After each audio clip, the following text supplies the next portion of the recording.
This episode is brought to you by Shopify.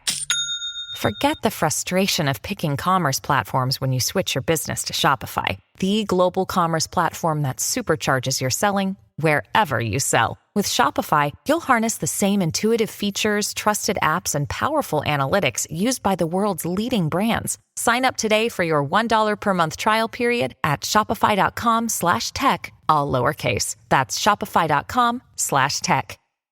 Do you want to stay up to date with the messiest drama on the internet? Or what about those crazy viral challenges? Then be sure to tune in to TMZ Verified, the podcast. I'm Wild. I'm Steph. And each week we're either breaking down the spicy viral stories or we're hanging out with the most popular influencers around. Tana Mojo is in the building. I don't even know if they're hating. They're probably just telling the truth, but we love the haters too. Sophia Franklin. Yeah, I mean, we can talk, but like, let's be real with each other, you know? Bryce Hall is here, y'all. Make some noise, people. I'm single, by the way. Right.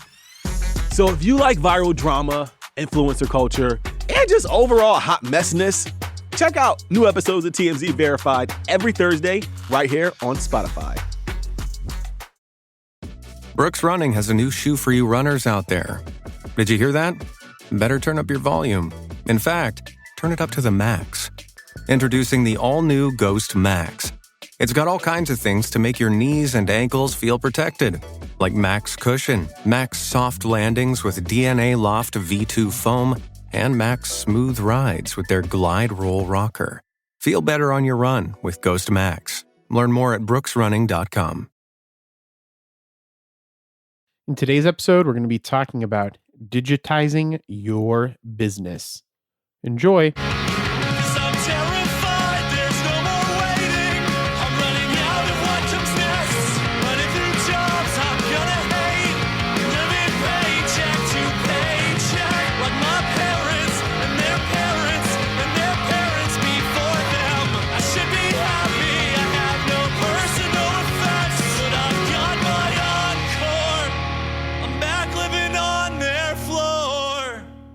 Welcome to the Age of Jeremy. My name is Jeremy Quintanilla. I'm the founder and CEO of Q Consolidated Limited.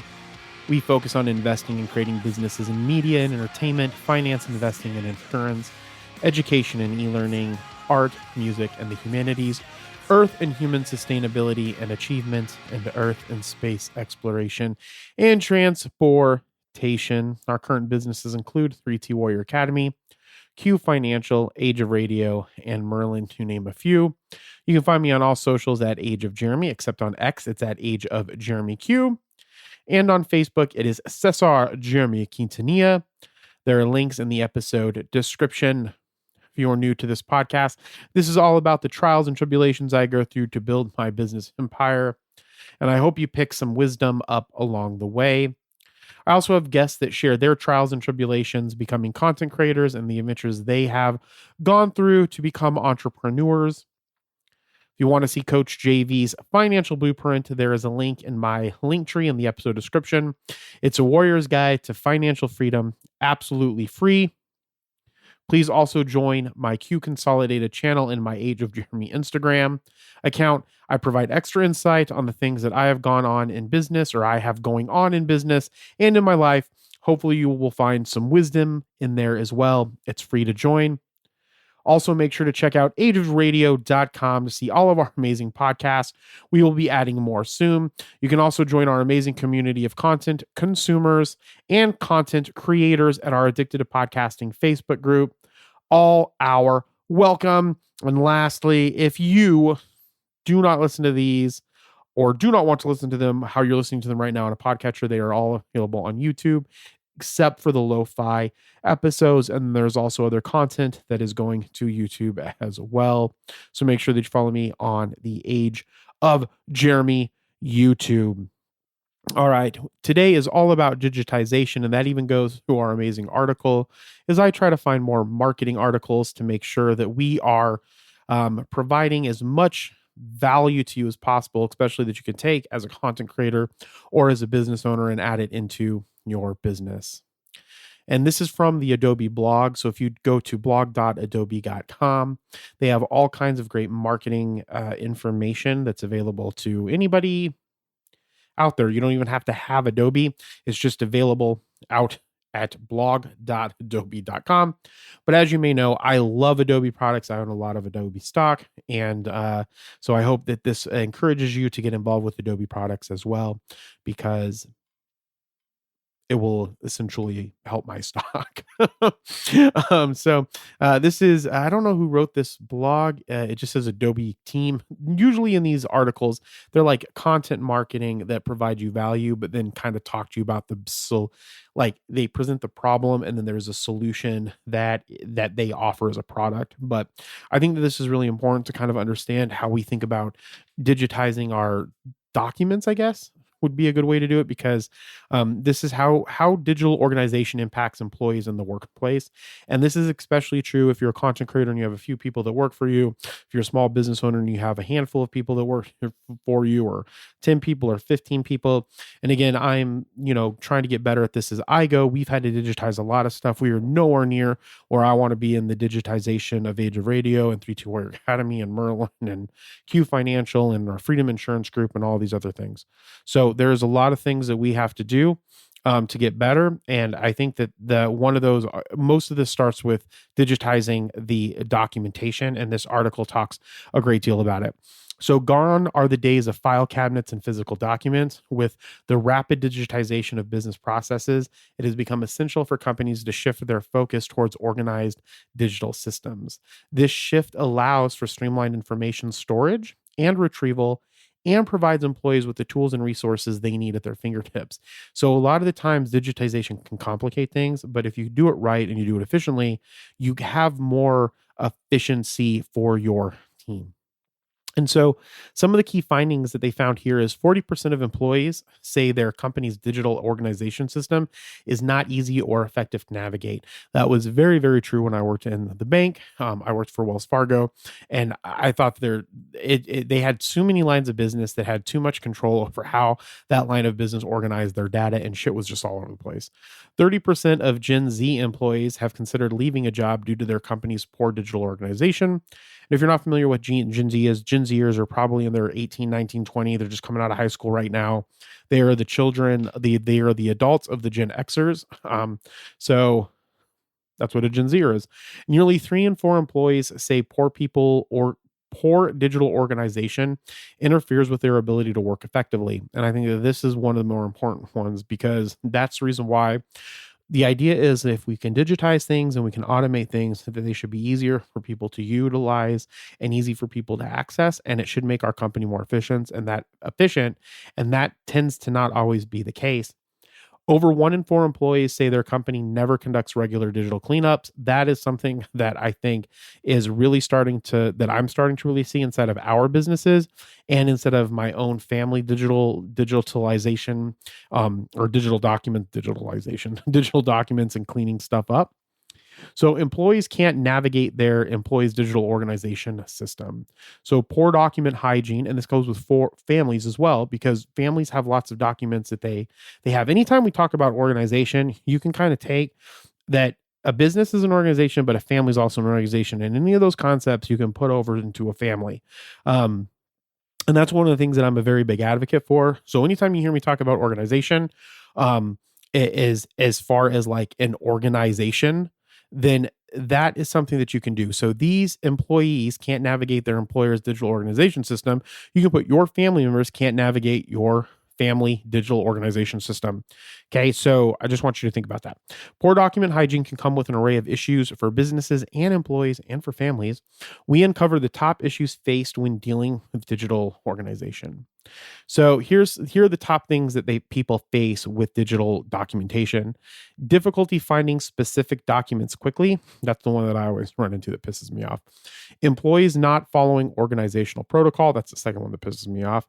Inconsistent naming conventions. That is another one that pisses me off. And unable to remember where documents exist. That doesn't really piss me off, because that can be fixed if you follow the first 3.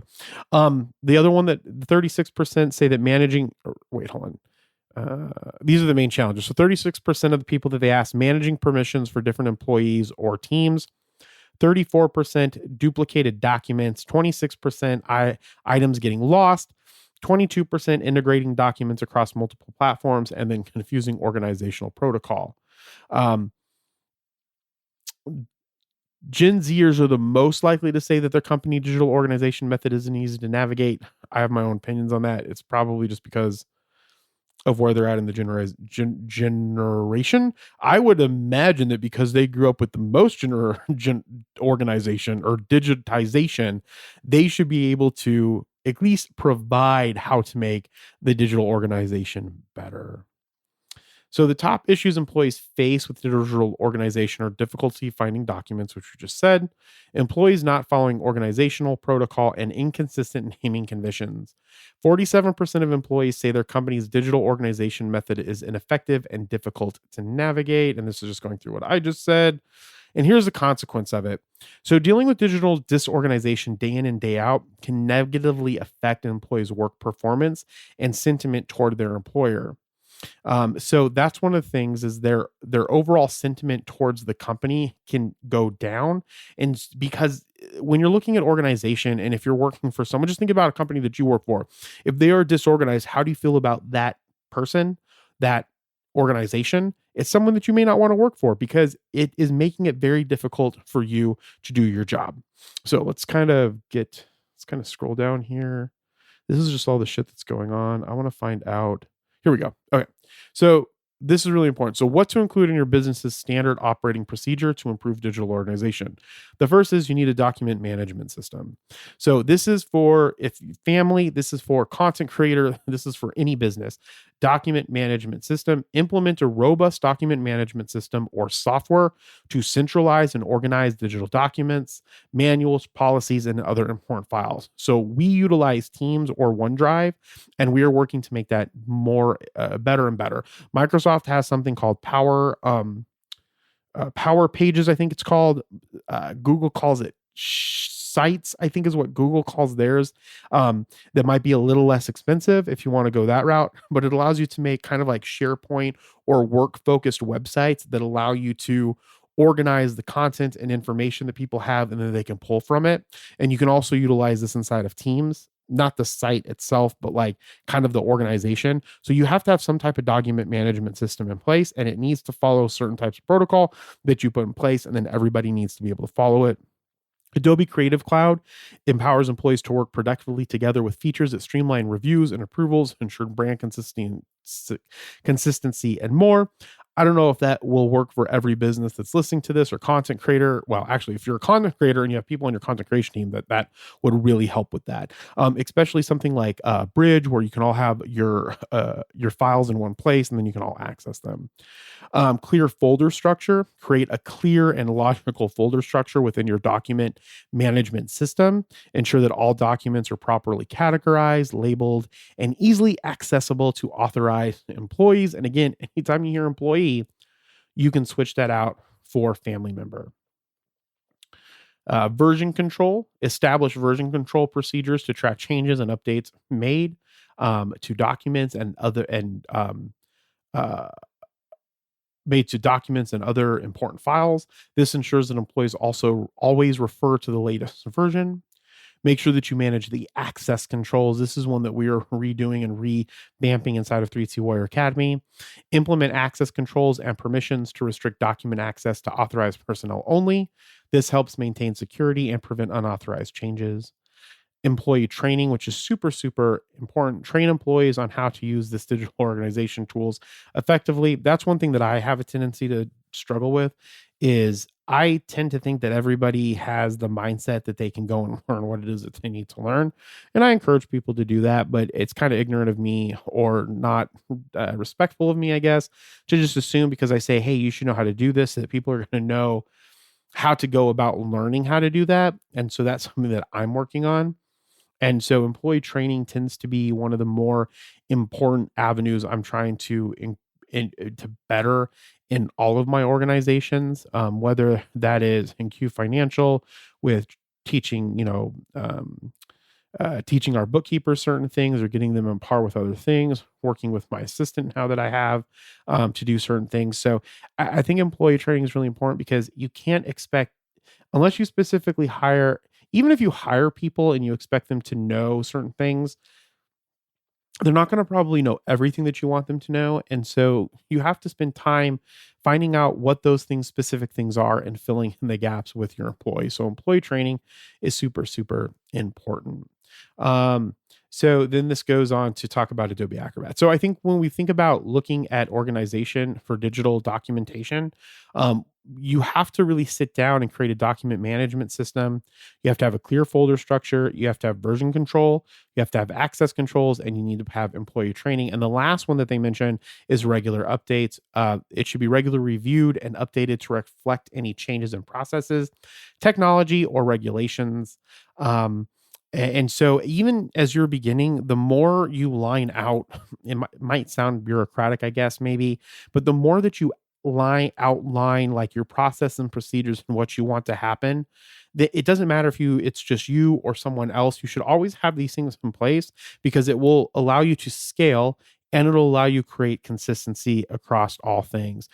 So, make sure that you have a plan in place for digitizing your documents and keeping organized in a digital and in digital fashion, or digitally and non-digitally, I guess I should say. And with that, again, this is from blog.adobe.com, how digital organization impacts employees and the workplace. And you can find this link to this blog post in the episode description, and we'll be right back. This episode is brought to you by JLL. Get an insider view into the world of commercial real estate with JLL's podcast, Trends and Insights, the Future of Commercial Real Estate. Whether you're curious about making cities more sustainable, the evolution of office space, or AI opportunities, this podcast will help keep you a step ahead. Tune in for candid conversations with business leaders about the biggest trends impacting how we live, work, and play. Subscribe to Trends and Insights now at jll.com/podcast. TIAA is on a mission. Why? Because 54% of Black Americans don't have enough savings to retire.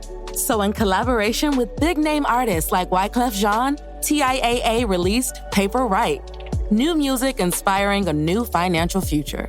With 100% of streaming sales going to a nonprofit that teaches students how to invest.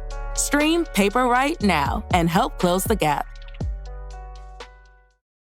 I had a conversation with my cousin tonight because we're trying to do some business ventures together. And I am moving into the latter half of the second phase of what I'm trying to accomplish.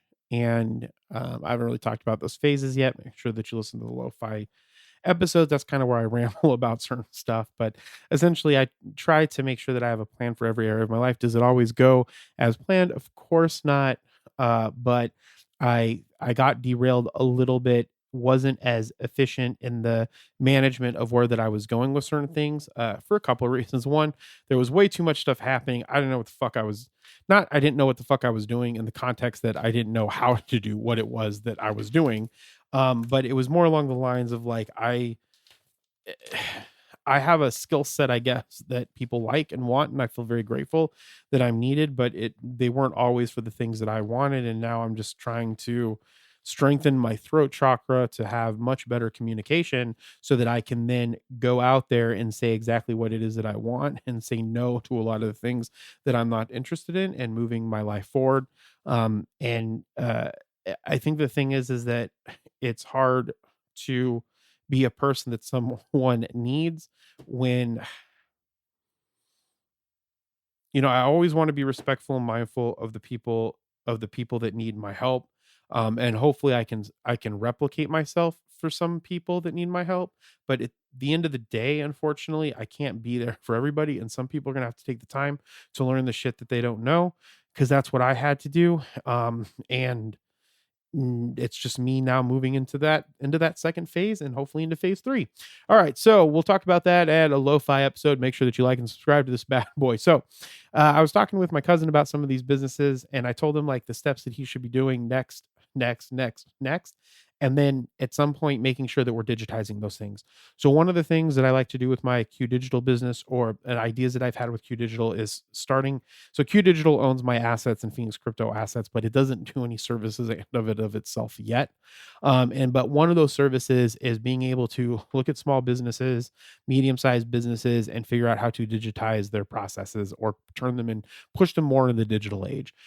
If you are sleeping on artificial intelligence, if you're sleeping on software development, if you're sleeping on any type of engineering of things that you can create inside of your business to make them better, or new products and services that you can do to put into the world, then you need to figure out how to do those specific things or add them into your business, because you can create customers, you can create much better customer service, you can create much better processes, and then that can make you a much more efficient company, and that efficiency can help you grow. And so when I was telling him some of the things that he should do, it just kind of jogged me when I came home. I was like, oh, I'll go ahead and record the podcast tonight. It's Sunday. I'm trying to get in a better rhythm of doing this specific main episode that comes out, because I have 2 interviews that are going to be coming out here soon, and I don't want them to replace this main episode or the lo-fi episodes, because I'm trying to get to 500 pieces of good content on this podcast not as quick as I can, as in the right amount of time that would make sense to have really good episodes come out. And so I thought that it was important, because a lot of people don't sit down and figure out how they can digitize their business. So digitizing a business means essentially transforming the processes, products, and or services to leverage the power of digital technologies. So digitization can help a business improve efficiency, reduce costs, enhance customer experience, create new revenue streams, and gain competitive advantage. And that's one of the things that you should be thinking about, whether you're a content creator or another type of entrepreneur or a small business owner or whatever the case is. Even if you're an entrepreneur, what you can be doing for your business that you work for to digitize it and make it very strong digitally, so that you can do those things like improve efficiency, reduce costs, enhance customer experience, create new revenue streams, and gain a competitive advantage. So there's some steps to digitize the business a little bit. So one of the things that you have to do first is you really have to assess what the current state of your business is and identify the areas that can benefit from digitization. So if I'm going to think about Age of Radio, the number one thing that Age of Radio can do to digitize itself is, one, I need better notification from emails that come into our customer support. We need a better customer support infrastructure, and we need to be able to talk to customers faster and quicker outside of Facebook. And so if I can figure out how to do those things with digital technologies, then I can enhance our customer experience, right? And if we go back to it, it's to improve efficiency, reduce costs, enhance customer experience, create new revenue streams, and so forth. And so you need to look, that's just one example, but you can look at it in all kinds of things, even the products and services you are making and providing for people. How can you digitize certain areas of that to make them better, and which will increase revenue or create new revenue streams?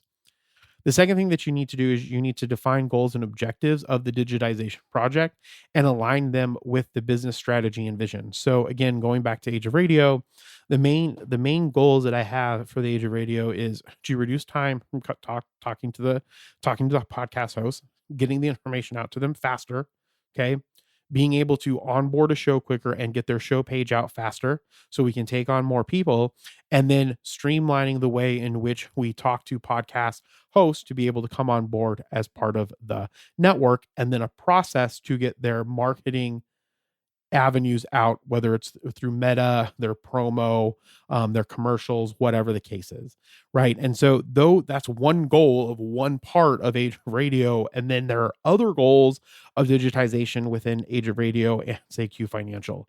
But so you need to define those goals, those objectives, get them in a deck, a PowerPoint, a storyboard, whatever the case is, some type of software, Figma, and have it laid out in front of you so you know what it is that you're trying to accomplish, and you can come back to it to say, well, did I accomplish that?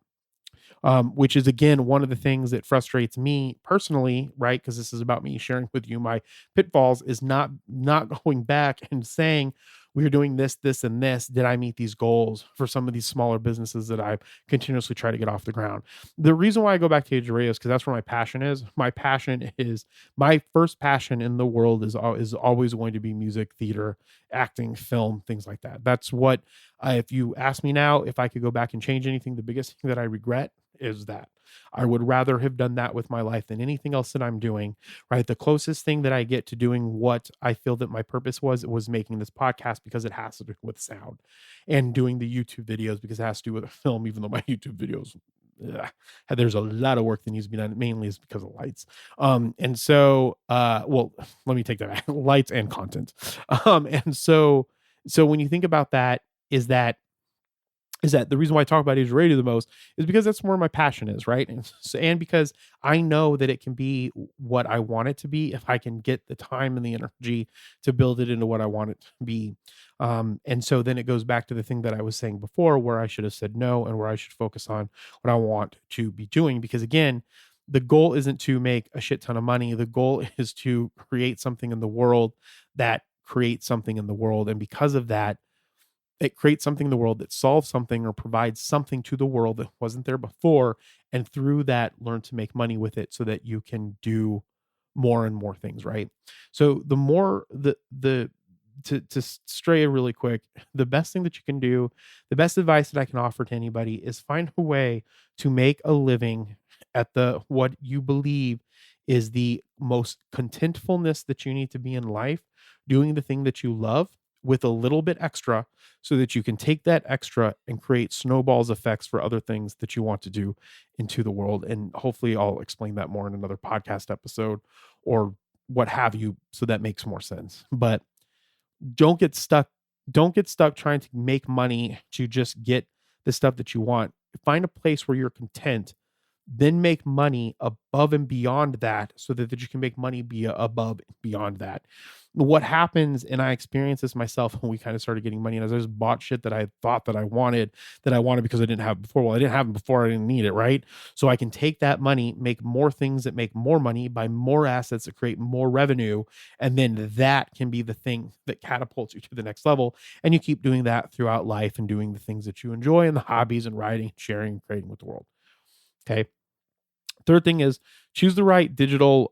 These aren't like listed as 1, 2, 3, but the third note that I have here: choose the right digital tools and platforms that suit the business needs and the budget. And so that can be really hard when you're starting out and you're bootstrapping everything. But the thing is, if you have a goal of that thing that you want to be a part of your business, then you need to save and create that as the thing to do as a part of your business. And if there's other things that you're spending on that don't help meet that thing, or aren't really doing them, because a lot of the times businesses end up wasting money on too much stuff. Like, for instance, I have Adobe Captivate. It's fucking $30 a month. I never use it. I have a plan to use it. I know what I want to use it for, but it's not the main goal right now. I could cut it, get it later, save that money, put it towards something else that's better. Where when I think of Age of Radio, the number one thing that we need is a bot on our main website, and the website needs an overhaul. So the tools that need to go into that, I don't need the tools for the website, but I need the tools for the bot so that we can answer questions better, and then get better at the emails that are going out to the podcast hosts to let them know what's going on, so that they know how that they can communicate with us. Because if you want people to communicate better with you, you need to communicate better with them or your customers. And so you need to choose the right digital tools and platforms that suit the business needs and the budget. Then you need to implement the digital solutions and integrate them with existing systems and workflows. That kind of explains itself. If you get new digital solutions, you need to figure out how to implement them into the processes that you have, and then train the people that need to use them. And then the other one, the next one, which is one that is probably the most important, but probably isn't done enough, is you need to monitor and measure the outcome and impacts of the digitization project and make adjustments as needed. And this goes back, I'm going to use another Age of Radio example. Last week, I think, and this is the problem, I think I only spent about 2 hours working on the Age of Radio special project that I've been working on, that I'm not going to say what it is right now. But you could probably figure it out if you listen to all the other past episodes. And so I only spent 2 hours a week working on it last week. I spent that time doing other things, trying to reorganize how the Age of Jeremy content was going out and to get on better rhythms with that. And so because of that, because I didn't monitor and measure it or at least track it, I can't even tell you exactly how many hours that I worked on it, and that's where the failure is. And so when you're creating these digital solutions, so if I go and I get a bot or a chat bot on the Age of Radio website, then I need to have goals that it has to do. Right. And I need to go back and see if it meets those goals to make sure that it was worth it and that it is working so that we know that what we did with the digitization was valuable and if we want to continue it. And so that's what you need to do as a content creator, as an entrepreneur, as a small business owner, whatever you want to call it, to make sure that you're moving in the right direction. And then train and empower the employees and customers to use digital solutions effectively and securely. So what are some really cool digital products that are out there today to end out this podcast that are for different areas? So let's talk about marketing. So marketing and sales is the number one thing that you should be focused on in your business to keep driving revenue. Nothing else should be more important than that at the beginning of a business, or in my opinion, in any way of the business. And that was something that I lost mind of because I spent so much fucking time in finance, and then I was brought on for finance for most of the businesses that I do, that I did not put the sales and revenue things where I needed them to be. And that's something that I have to give kudos to my cousin for, is he is really good at creating revenue because he is a freaking grinder. He has grit. And I think that being able to generate income is the most important thing that you can do in a business, because without income, you can't really have a business. But so marketing is that number one big thing. So digital marketing tools can help businesses reach and engage their target audience. It can help generate leads. It can increase conversations and measure performance. So some popular digital marketing tools are Google Ads, Meta Ads, MailChimp, HubSpot, Hootsuite, and Canva. I have and I use all of those. My favorite ones probably are a mixture of any type of ad software. So like Google Ads, I love Facebook ads, Meta ads, which is Instagram ads. I really like TikTok ads. I'm using Facebook ads right now for Age of Jeremy stuff. Like, this will get recorded. This will get launched on Tuesday. Once that's out, I'll take a clip of it. I'll go and put that on Meta, and that will run at a continuous campaign, dripping a certain amount of dollars into it. And then I'll ramp it up during certain things that I want to accomplish. And so, and then any type of email software. So MailChimp is a really good one. I use that for Age of Radio. We use a company called Entreport for 3-2 Warrior Academy and Blockheads. And so MailChimp is like an email marketing campaign that's owned by Intuit now. And so they've recently added SMS. But so the two pieces of information that you always want to try to get from anybody is SMS, their text, their phone number, and their email. If you can get those pieces of information, you can make anything happen. And so I think that no matter what you're doing, whatever you're trying to accomplish, get those two pieces of information and you can really nurture your leads.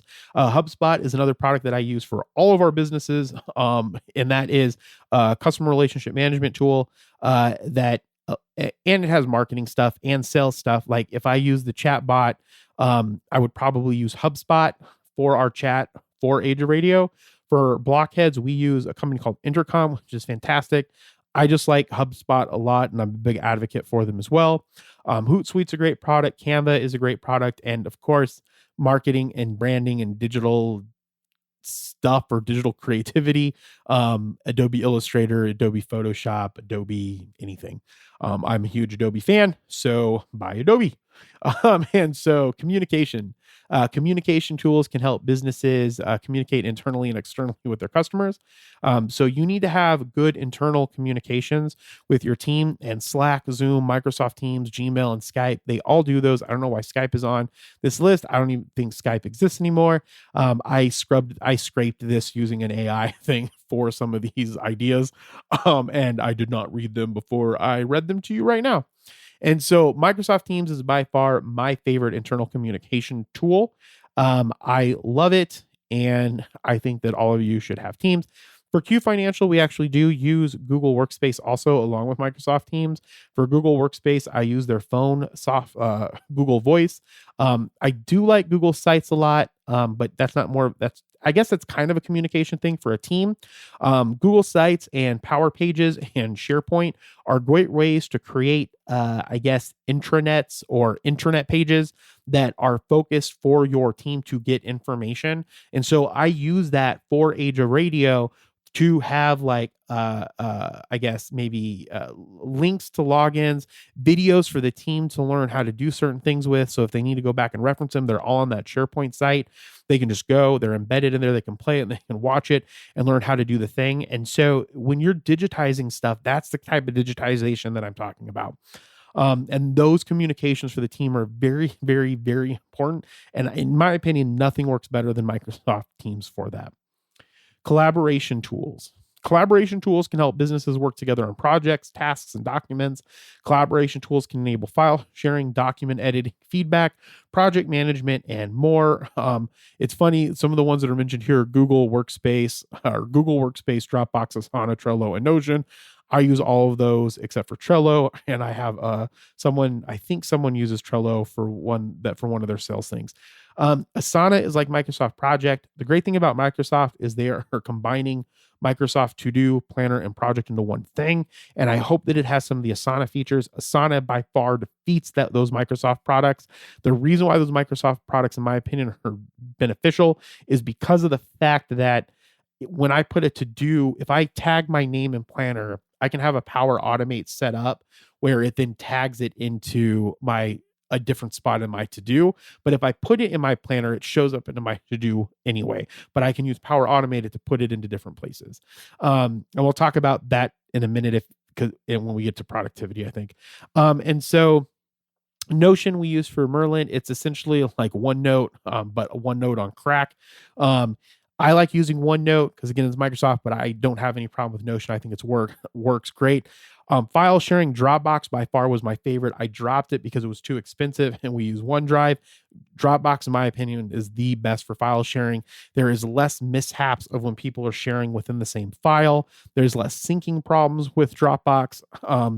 And the other problem with Google, which I don't have it linked to my File Explorer, I'm just not a big fan of Google's Office stuff. There are some things that I really like that Google does. I like Google Meets works really good, which I kind of like their workspace. I like their Google Sites. I like how their sheets, anyways, and their other documents. I don't like them in totality, but I like how easy they are to use with the web and how easy it is to use them with other stuff. So if you can find some things to collaborate with people and do file sharing, I would personally recommend Dropbox, but it can get a little pricey in my opinion. And if you have Microsoft Teams, you're already getting OneDrive. If you have Microsoft 365, I think it's $14 a month. It comes with Teams. It also comes with 1 terabyte for each user, I believe, for OneDrive. So you can kind of get it all with Microsoft, but so far the best file sharing system that I personally use has been Dropbox. And I've used those 3 big ones. And I also use Adobe Creative Cloud, which I don't have a problem with. I just think of it more for Creative Cloud, files. Okay, so the other thing that you need to digitize is productivity. So productivity tools, again, can help businesses optimize their time, energy, and resources. Productivity tools can assist in scheduling, planning, and goal setting, tracking, and more. Some of the popular ones have been Google Calendar, which obviously Outlook is way better than Google Calendar, but to each their own. Todoist, I don't use. Evernote, I don't use. Rescue Time, I don't use. And I don't use a Pomodoro timer, but I can create. If you have Windows, you have a timer system that is a Pomodoro timer inside of Windows. I think that you can get it through notifications, but I'm not 100% sure, but it works really, really well. And so we use Calendly. I'm in love with Calendly. I tried to use Microsoft Bookings. I couldn't get it to work the way that I wanted to. I was not super impressed with it. I feel like some Microsoft product. Here's the problem. Calendly is designed for Calendly. So they spend all of their energy trying to make sharing calendars, getting people to be on other people's calendars better. Microsoft, I don't feel like all of their heart and energy is going into bookings because they have so much other stuff going on. And it was not how I wanted it to be, in my opinion. And I pay for Calendly. Calendly, I love. So you tell me if there's something else you want, hit me up on Instagram or on Snapchat or wherever, on TikTok. Let me know what other calendar calendar filing or calendar system you use, as far as like allowing customers to book time with you. I have fell in love with Calendly over the last couple of months. And so I recommend that. I recommend Outlook over anything else. Outlook is by far one of the best Microsoft products. It's one of the best efficiency products. You can do so much with it. It ties into all of the other Microsoft stuff. I love it. New Outlook has some things that they need to fix on it, but for the most part, it's pretty solid. So I would recommend trying, definitely over Google Calendar, try Google Outlook, or I'm sorry, try Microsoft Outlook. Analytics tools. So this is something that's going to take you down more rabbit holes, but at some point you need to look at analytics, and there are lots of great analytics tools that are out there.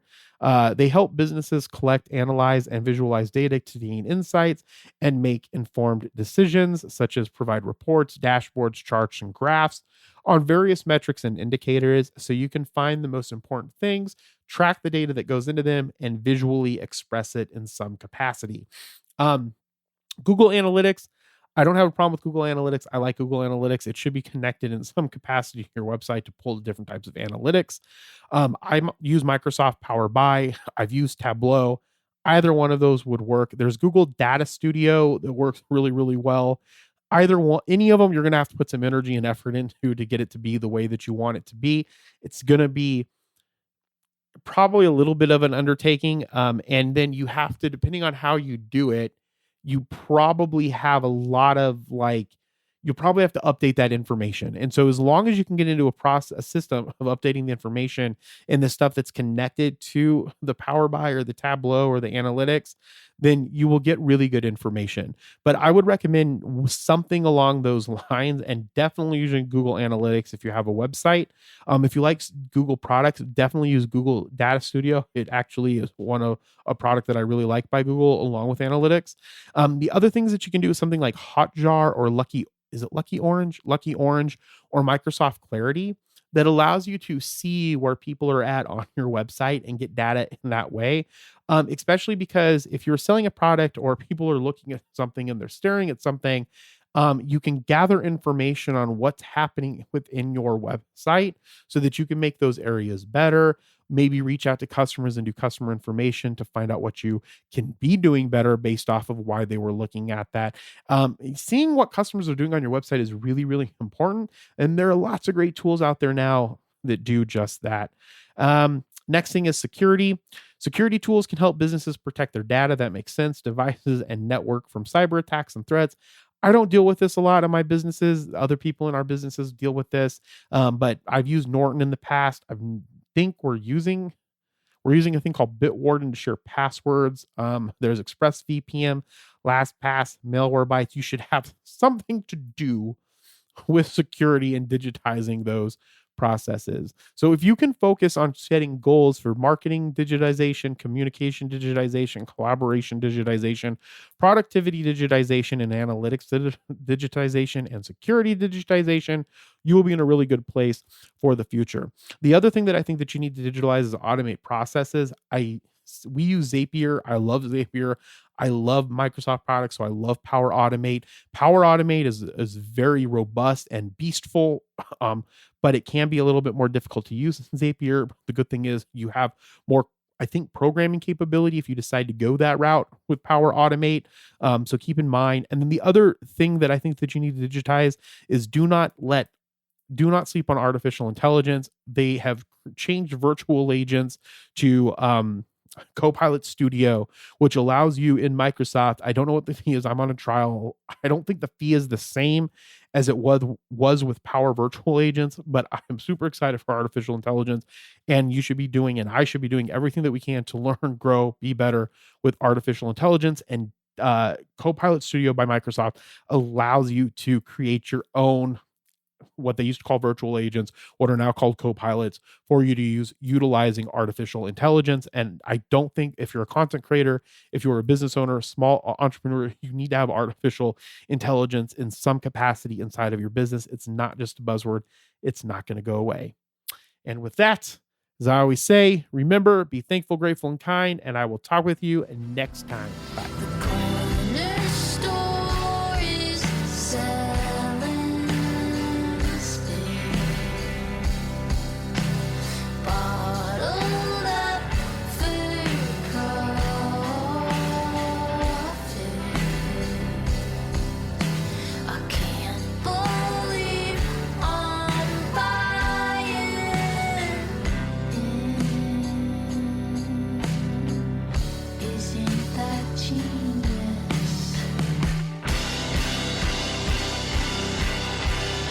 Thank you so much for listening to The Age of Jeremy. Please like this podcast, review this podcast, share this podcast with a friend, or this episode with a friend. That would be fantastic.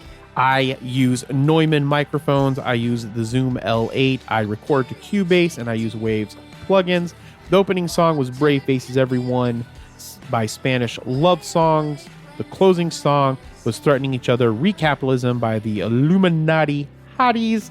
And one last time, Namo Amida Butsu. Remember, be thankful, grateful, and kind.